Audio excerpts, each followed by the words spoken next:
Ингвар Кампрад, създателят на IKEA, е започнал империята си още от 5 годишна възраст, продавайки кибритени клечки. А в момента IKEA е сред най-големите вериги ресторанти в света. Каква е тайната на IKEA? Защо всеки път, когато влизаме там, си излизаме с една огромна количка от неща, които никога не сме си помисляли, че ни трябват? И как IKEA се превръща от идеята на едно малко момче, продаващо кибритени клечки, до най-големия търговец на мебели в света? Разбира се, всичко това има своите тайни, своите драми и доста любопитна история. Време е да започваме.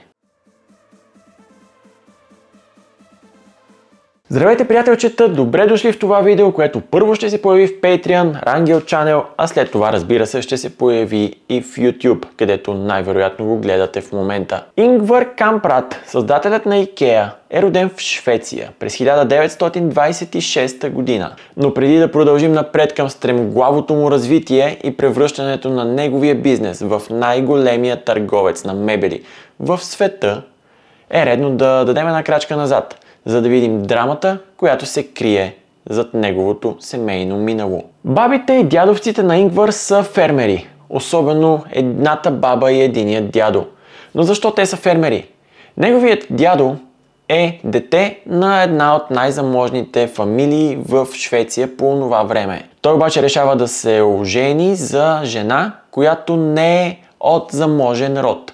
Това се възприема изключително остро и тежко от неговото семейство и по тази причина дядото и бабата на Ингвар заминават за шведската провинция в едно много малко селце, където се заемат с фермерство, с идеята да отглеждат всичко, което им е необходимо и по този начин да преживяват. В един момент обаче дядото на Ингвар решава, че има нужда от малко повече пари, има нужда от заем, за да разгърне своите бизнес идеи, за да успее да осигури на семейството си по-добро бъдеще и по-добър живот. Не получава кредит от никъде обаче. Никоя банка не иска да му даде пари. И по тази причина дядото на Ингвар се самоубива и оставя семейството си в още по-трудно положение. Съпругата му тогава е бременна, а вече имат и 3 деца. Превъртаме напред до 1926, когато внукът на този човек, Ингвар, се ражда. Още на 5 години той демонстрира силно предприемачески дух, продавайки не какво да е, а кибрити и кибритени клечки. Първата клиентка е баба му, самата му баба, но и всички хора в селцето и в околията. Още от 5 годишен Ингвар започва да кара своето колело в селото си и в околните селца, за да продава кибрити. Разбира се, това не му носи кой знае колко пари и особено кой знае каква печалба, но развива допълнително неговият предприемачески дух и неговият мозък, насочен към бизнеса и печалбата. Годината вече е 1943. Запомнете тази година, тя е и доста натоварена чисто исторически, защото малко по-късно ще се върнем към някои теории, свързани именно с началото на бизнеса. Но през 1943, 17 годишен, Ингвар регистрира фирмата си официално и започва официално да има свой бизнес. IKEA. Знаете ли откъде идва всъщност това название? Лесно е. Първите 2 букви са от Ингвар Кампрад. И К. Ето в IKEA идва от Елмтарют, името на фермата на неговото семейство. И Ато в края на IKEA идва от селцето Агунарит, мястото, където Ингвар е израснал. И така се получава IKEA. В началото IKEA продава всичко. От писалки до чорапи, от коледни украси до кибрити. Това е така наречената каталожна търговия.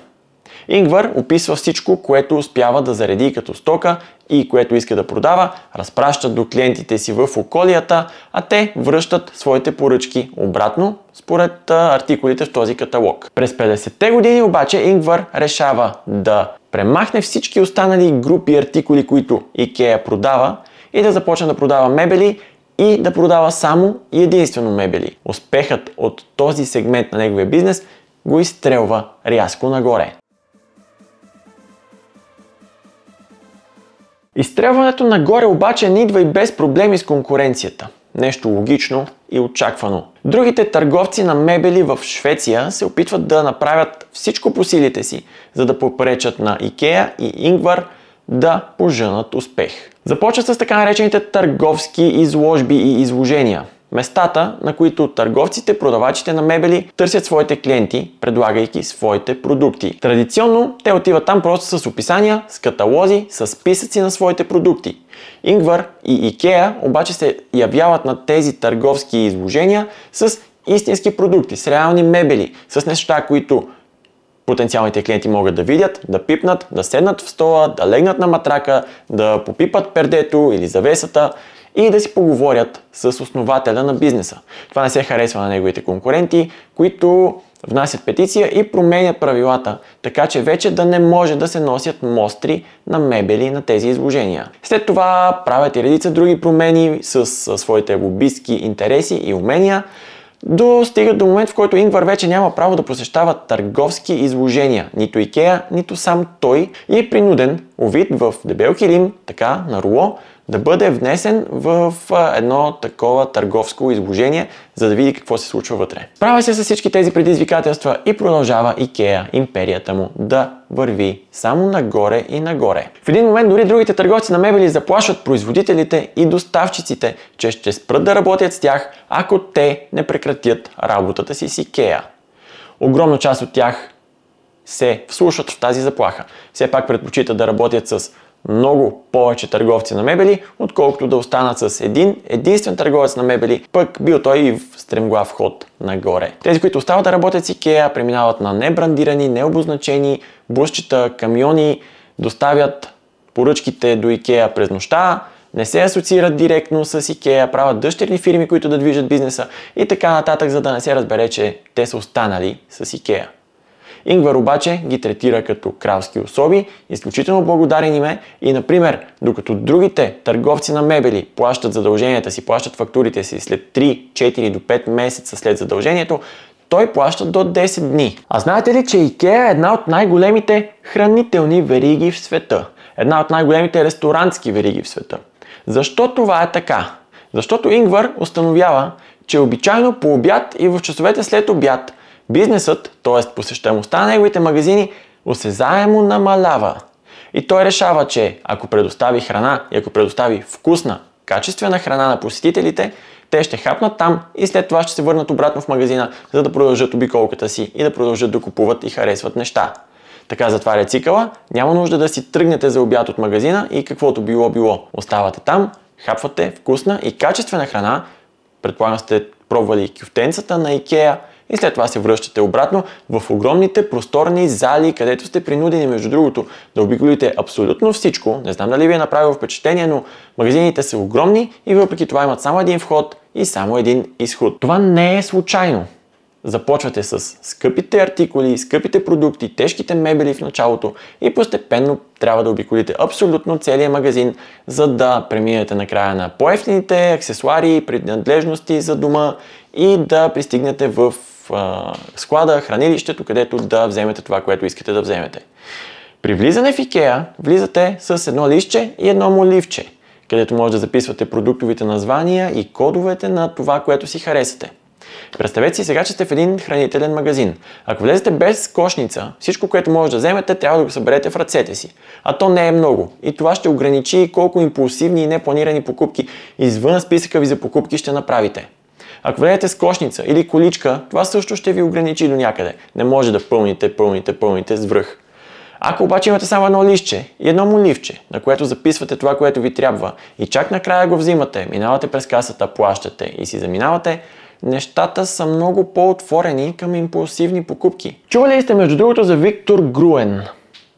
Не знам дали сте, но на него е кръстен ефектът Груен. Това означава именно игра с архитектурата на магазина, игра с цветове, светлини, ъгли, разположение на артикулите в магазина и така нататък, така че да ви провокират още и още към импулсивни покупки.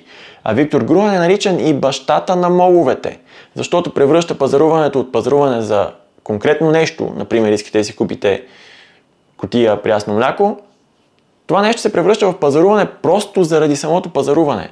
Когато отидете в мола, едва ли отивате просто в един магазин, имате така вътрешно желание да обиколите повече магазини, а колкото повече магазини посетите, толкова по-вероятно да направите импулсивна покупка. Именно това е нещото, към което IKEA се стреми. Да превърне пазаруването от необходимост в удоволствие, а всичко това да се превърне и в парички за самия техен бизнес. В IKEA всичко може да се види, да се пипне, да се усети. Например, може да попипате килимите, може да стъпите на тях, може да седнете на дивана или в канапето, може да легнете на матраците, може дори да дръпнете завесата на душ кабината. Всичко това, за да се почувствате като у дома си и наистина да усетите съответния артикул по-близък до себе си. А това са неща, които по принцип някои други магазини за мебели не позволяват. Например, там има едни големи надписи: не лягайте на матраците, не сядайте на диваните и така нататък. Преди да ви кажа защо и как се стига до там IKEA да предлагат продуктите си разглобени и какъв е ефектът IKEA, да ви кажа още нещо. Създателят на IKEA е страдал от дислексия. И поне според информацията, която намерих, той имал затруднение да помни числата, продуктовите кодове на всички артикули, които продава в IKEA. Затова имената на продуктите там са думи. И не какви да е думи, а названия. Названия от Швеция. Например, названия на реки, на езера, на върхове, според различните продуктови категории. Така че следващия път, когато пазарувате в IKEA, названията на продуктите са думи, но те не са съвсем случайни. Улесняват и вас, улеснявали са и създателя на IKEA да ги запомни и да ги обработва по-лесно. Но сега се върнем на най-важното: ефектът IKEA. Според, може би легенда, може би реалност, в един момент създателят на IKEA вижда един от своите служители, който опитва да качи една маса в багажника на автомобила си и не успява. Тогава той установява всъщност, че масата, представете си една маса отгоре с повърхности, с 4 крака, има изключително много незаето пространство. Пространство, което просто не се използва за нищо полезно, но се изисква. А кой има в багажника на колата си място да сложи една маса? И тогава му хрумва: защо да не разглобим краката? Защо да не разглобим и всеки един от мебелите, които се предлагат в IKEA, и по този начин да ги доставяме на клиентите? На първо място, това ще спести средства за транспорта им на самата IKEA. На второ място, ще спести средства за съхранението на тези мебели. На трето място, ще направи по-лесно за клиентите да си ги купят и да си ги закарат до вкъщи. Другите продавачи на мебели обещават доставка до дома ви, сглобяване, или пък може да вземете сглобен самия мебел, но това отнема няколко дни. В IKEA може веднага да вземете кашона с всички нужни части за вашия нов гардероб, за вашия нов рафт, за вашата нова малка масичка, знаете ги тези по 20 лева, белите и черните, например, и за всичко останало. Но какво всъщност е ефектът IKEA? Замислили ли сте се, че когато вложите нещо от себе си, някакво усилие от себе си, частичка от своето време и от своята енергия, се чувствате по-привързани към това нещо и то получава по-висока стойност? Същото се случва с мебелите от IKEA, с разглобените мебели от IKEA, които пристигат в дома ви в един кашон, всичко събрано, наблъскано вътре заедно. Когато седнете, отделите време, енергия, ресурс да сглобите това нещо и от един кашон да го превърнете в един стилен шкаф, например, се привързвате към това нещо. Придавате му допълнителна и по-висока стойност, защото сте вложили своя труд вътре в него, чувствате го по-близко до себе си. И по този начин, колкото я сте платили в IKEA, давате допълнителна стойност на това нещо. Усещате го като по-скъпо, по-ценно за вас, защото сами сте го сглобили. Дали това е било цел на създателя на IKEA при създаването на веригата магазини, няма представа. Но ефектът е такъв. Ефектът IKEA като термин за първи път се появява в публикациите през 2011, но още през 30-те и 40-те години на миналия век има нещо подобно на този ефект. Например, когато се появяват готовите миксове за създаване на кекс, те нямат кой знае какъв успех, защото са безлични, защото просто се сипват във вода или в мляко, разбъркват се и се получава някакъв кекс. Когато обаче се добави изискването да се сложи прясно яйце, нещо толкова елементарно, лесно и просто, потребителят към микса да трябва да купи, да счупи и да сложи едно прясно яйце вътре в него, продажите отиват нагоре. Защо? Защото потребителите отново влагат нещо от себе си, от времето си, от енергията си и усещат този кекс накрая, който се получава по-близък, по-личен, по-ценен и по-вкусен. Тъй като Ингвар е отгледан от баба си, която пък е от Чехословакия, но не е била много привързана към родината си, тя го закърмва като малък с нацистката идеология. След това започва да го преследват призраците на тези слухове, че той е привърженик на нацизма. Стига се до там, че е обвинен, че е създал IKEA през 1943 година с заем взет от нацистите.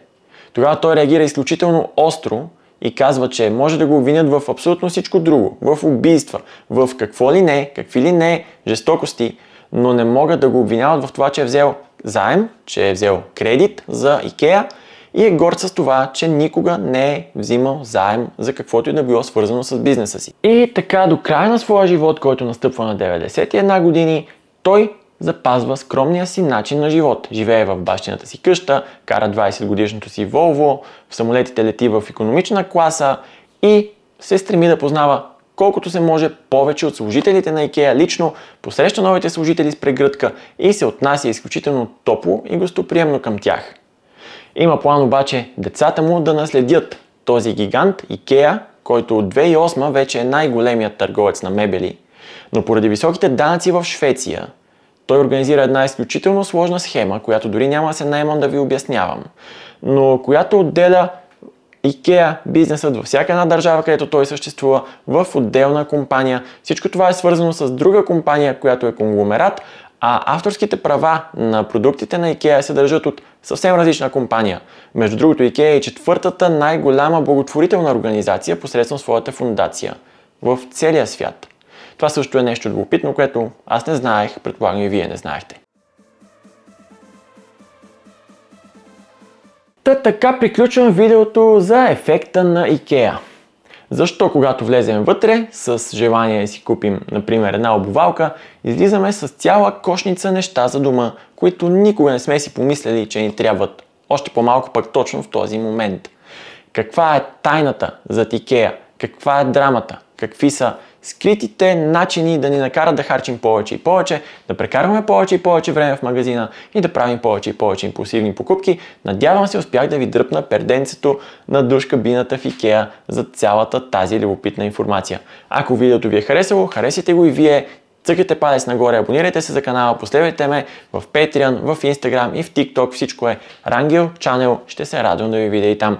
Ако имате коментари по темата или въпроси или искате да споделите каквото и да било, давайте го долу в секцията с коментари. Сега ви казвам чао, до следващия път с следващото видео в моя канал.